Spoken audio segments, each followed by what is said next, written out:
তেমনি ভাবে যে কোনো লোভ এবং প্রলোভনের বস্তা, টাকার গাঁটটি, হালুয়া রুটিকে লাঠি মেরে বঙ্গোপসাগরে ভাসিয়ে দিতেও আমাদের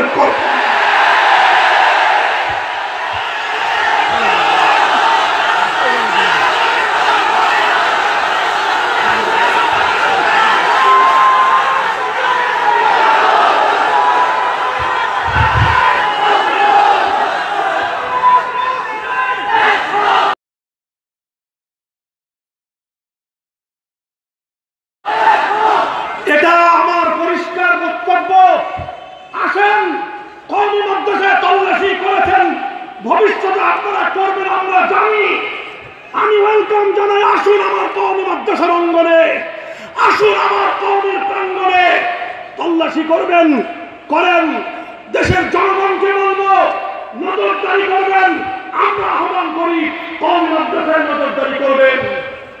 তবে তল্লাশি আর নজরদারি করবার সিস্টেমটা আমাদের কাছ থেকে জেনে নেবেন।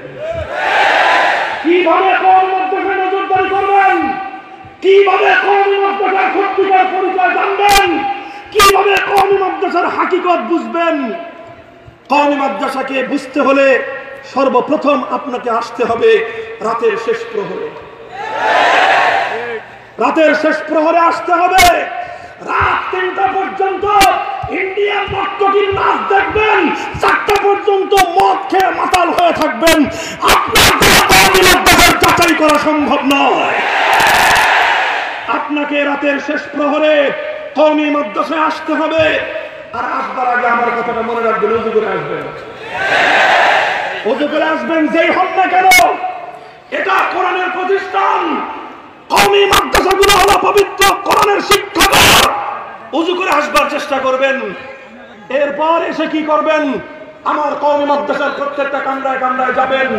কোথাও দালান, কোথাও টিনের ঘর, কোথাও ভাঙ্গা কুড়ে ঘর, কোথাও ছনের ঘর, কোথাও বেড়ার ঘর, যেখানে যা আছে রুমগুলোর পাশে গিয়ে কান পেতে শুনবেন।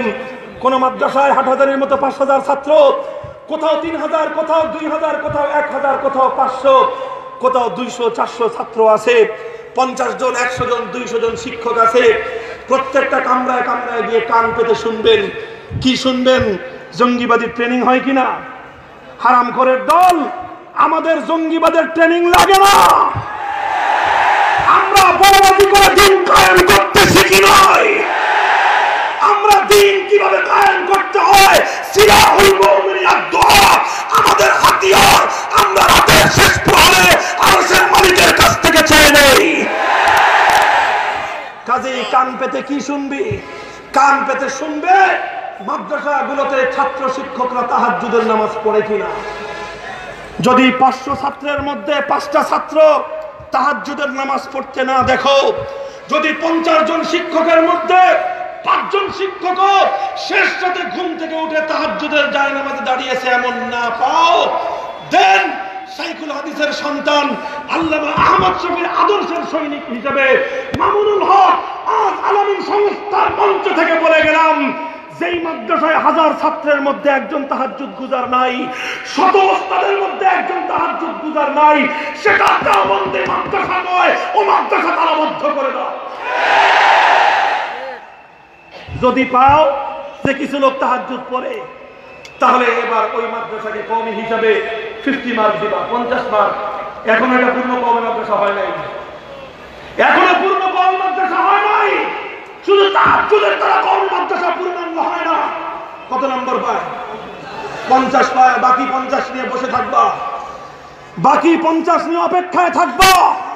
যখন দেখবা দেশের মধ্যে কোন আহমদ শরীফ মাথা চারা দিয়ে উঠেছে, যখন দেখবে কোন কবির চৌধুরী মুয়াজ্জিনের পবিত্র আযানের ধ্বনিকে ব্যবসার খরিদ্দার ডাকবার সঙ্গে তুলনা করছে, যখন দেখবে কোন তসলিমা নাসরিন ব্যবসা নারী সীমান্তের অপর পার থেকে শাহজালালের পবিত্র বাংলার দিকে চোখ তুলে তাকাচ্ছে, যখন দেখবে কোন নাস্তিক মুরতাদ ব্রহ্মার চক্র আল্লাহর পয়গম্বরের ইজ্জতের উপর আঘাত আসছে, তখন তুমি আবার কওমের পরীক্ষা দিতে আসবা। তুমি দেখবা কওমের সন্তানেরা আল্লাহর নবীর ইজ্জতের হেফাজতের জন্য, আযানের ইজ্জতের হেফাজতের জন্য, আল্লাহর কোরআনের ইজ্জতের হেফাজতের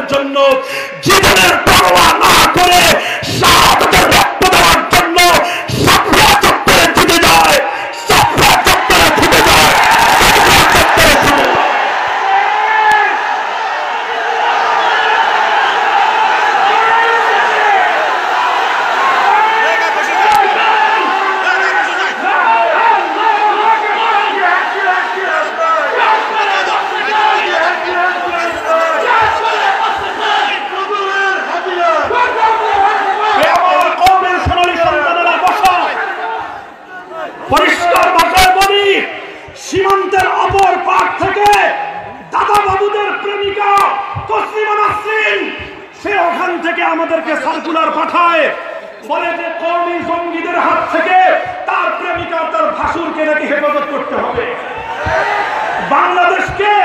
বাংলাদেশের সরকারকে তসলিমা নাসরিন ওখান থেকে পয়গাম পাঠায়, কওমি জঙ্গিরা নাকি ওই ডক্টর জাফর ইকবাল আরেকজনের নাম উচ্চারণ করতে আমার বিবেকে বাজছে, তার পক্ষে তসলিমা নাসরিনরা যখন ওকালতি করে, আমরা তসলিমাকে হুঁশিয়ার করে দিতে চাই, কওমি মাদ্রাসার ব্যাপারে কোন উচ্চবাচ্য, কওমের ব্যাপারে আর কোন বিশুদ্ধার, কওমের ব্যাপারে কোন ভুল ইনফরমেশন দিলে পৃথিবীর যেখানেই থাকো না কেন তোমার জিভ টেনে ছিঁড়ে ফেলবো, জিভ টেনে ছিঁড়ে ফেলবো।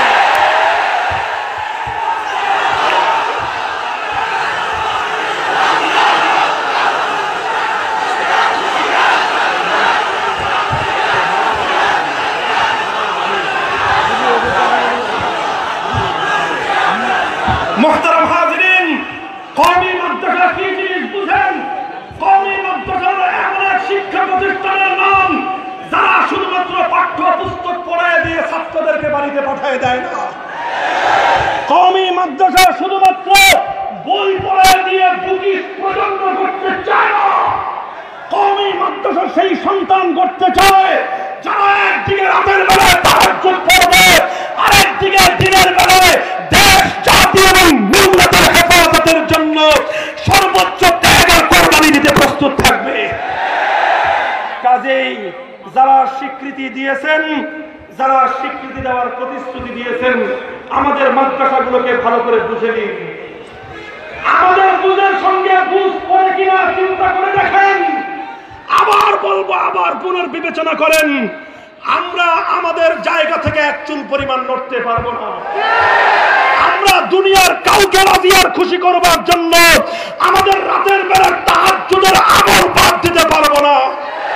দুনিয়ার কারো কাছে কথা দেওয়ার জন্য আমরা নবীর ইজ্জতের হেফাজতের ব্যাপারে নাস্তিক মুরতাদদের সামনে নরমতা প্রদর্শন করতে পারবো না।